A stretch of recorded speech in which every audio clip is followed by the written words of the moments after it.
So from here, the normal grab position here, one arm straight. If my arm's straight on him, his right arm straight on me. What I'm gonna do here is I'm gonna duck the head under. I'm gonna slide it out to the outside, and notice how when he grabs, if he keeps grabbing, this is like tough on his wrist, so he'll probably let go from that point. The hand that was on the collar is gonna come up. I'm gonna grip it here. I want my watch portion to be by the neck. I wanna scoot to the side, bring his head to touch my head here, and then I'm gonna come up and rake into that Superman choke. That may or may not work. You also have the option of this knee pushing down and pressuring into the nerves there. You also have the option of this leg coming and pressuring on the calf as well. You also have the option of, if this is just hold, you got to worry about him leaning forward and taking you down. So I'm going to immediately turn my body. I'm going to pull him down, scoot into the scarf, hold it here. If I need more control, my bottom hand can also lock into the leg, come around here. So if this is if I'm kind of losing that grip, I can also hold on my leg here, kind of get additional pressure if he's wiggling too much. Street fight, you have all these punches, right? Set it up for other things. But if I want to give him, if I don't have the choke, I don't have it quite cinched in, I may release pressure on the head because then he's going to want to grab me.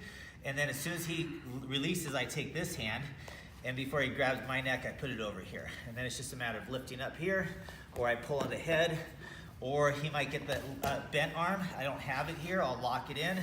I'll lift up, or I'll hold that position here and set it up for a triangle and then go for an Americana from this side maybe, or bites if it's a street fight, or remount him, or whatever I want from there.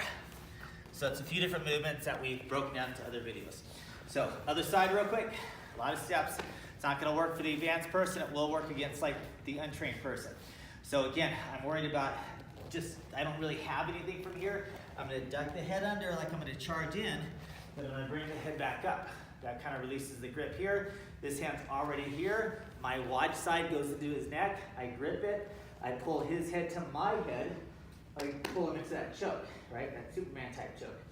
I take my outside leg and I just drop it in. There's pressure there, right? That can get to this backside from here if I wanted to. I can also come across here and put pressure there. Or I could simply round him off, kick my legs forward, hold it from here, finish the choke from here. Or I may release it to a straight arm bar with a head crank, or he bends the elbow. I might be able to get it here to lock it in, head crank and bent arm bar forward, or I might just decide, hey, I just want to hold it there, right? And then I might want to go to the side mount or crucifix or whatever. So, a lot of things going on there. Any of those can be possibilities. Nothing works all the time. Everything works some of the time. So this is one of those some of the times it works. So he's going to duck his head under my straight arm. He lifts up. That releases my arm. He pulls into that choke. Then he's going to put the pressure on the shin.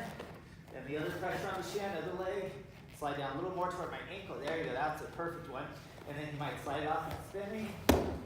Then he continues that choke. He pulls, and there's a tap there. Then he allows me to get the hand out. He lifts up the hip. Then I bend it. The bottom leg kicks over. He thrusts his hips forward. There you go. He holds it. He might just hold that position and go to the Americana from this side. Right? Any version of that. All right. One more from the other side. So his head's going to duck under the opposite side. He pressures. It releases. He tries to make contact with, yep, just like that. Your head and my head, tap. Steps over, shin pressure. Other leg, shin pressure. Twist it out, right? Here, make adjustments, give it that scarf. Put your legs forward, put pressure on the neck. Then I release it out. And then when you're in that position too, because this hand's available, grab the head and pull it toward you while you're putting pressure on the leg. Perfect. Let go there. Bent arm, leg over. Same thing, pressure on the neck and pressure on the elbow, hips forward. Good. And then you got the control from there. Just make sure they don't get the hand out, so really lock that underneath in that triangle. All right, can we practice that?